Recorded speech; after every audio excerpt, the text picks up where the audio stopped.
David Davis and Boris Johnson have resigned from the cabinet. But what now?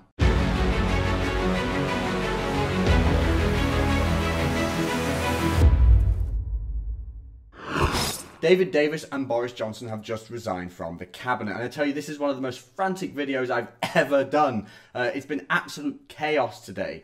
David Davis resigned last night, Boris Johnson resigned this morning, and I'm telling you, it was painful turning off my live coverage of this news to record this video, because I want to know what's going on right now. There's so much. So David Davis has resigned, and it's a big move. I mean, we're getting close to Brexit Day. It's less than a year away now, and the government's running out of time to complete the negotiations with the EU. Now, later today, I'm going to break down the Chequers agreement for you, because we all know what it's like reading politician talk in documents. So I've broken it down into 3 main points, and that'll be coming out later today. And David Davis originally appeared to maybe endorse the Chequers plan, but he's since resigned, saying that we're giving away too much too easily. Now, who is David Davis? If you don't know, he's a Conservative MP. He's been in Westminster for 20 years. He was pulled in as the Brexit Secretary, and he's been really one of the most important Brexiteer figures in this whole process. And his departure means that he's got no faith in the Brexit deal that Theresa May has pulled together. And he's told the national press that it's his hope that his resignation will stop the government from making any further concessions to the EU. And Boris Johnson, he wasn't immediately expected to resign. I've been watching Sky this morning, and they were talking about, well, Boris Johnson likes a pantomime, and if he was going to resign, then he probably would have been the first one to do it. We know he didn't like the plan, because there was reports that he told those who attended Chequers, you can't polish a turd, but he seemed to accept it and kind of went quiet on it for a while. Andrea Leadsom and others endorsed it fully. Andrea Leadsom wrote an article about it. Everyone endorsed it, but Boris Johnson just stayed quiet, which I guess that was the first sign that he might have pulled out or resigned.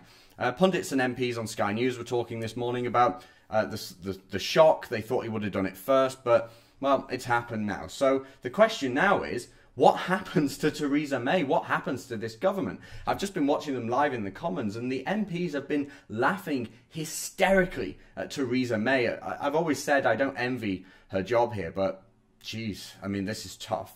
The first assumption that people might make about this is that there could be a general election, but in all honesty, I've been saying for a while that I wouldn't be surprised if Theresa May did call a general election again, but now it looks a bit different, because the Tories have gone from leading in the polls to being second in the polls. So the Tories have gone from 42% in the polls over Labour's 37% on the 26th of June, but now the Tories are on 38% to Labour's 40% as of the 7th of July. So obviously the Chequers deal hasn't gone down well with the public. People voted Tory in expectation of getting Brexit, and it looks like, well, people don't think that the Chequers deal is Brexit, and I would agree with that.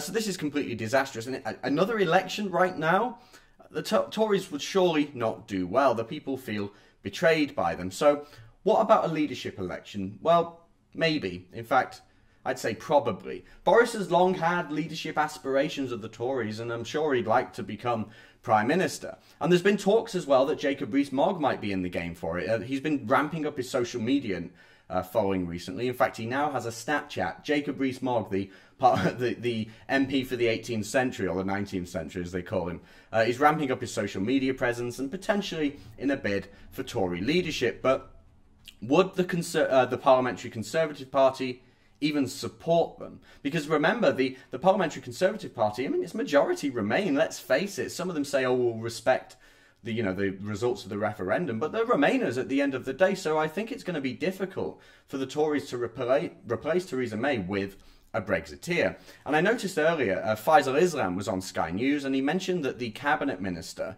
David Lidington, was actually, as he spoke, briefing Labour, SNP and Lib Dem MPs on the Chequers plan. So it could be suggesting that the government realises they're not going to win over the Brexiteers because they're leaving, they're resigning. And instead, Theresa May might actually be relying on Lib Dem, Labour and SNP MPs to pass this to pass this deal with the European Union. And doesn't that tell you that really this is like snake in the grass stuff? I mean, Theresa May has claimed for so long Brexit means Brexit and we're going to make a success of it.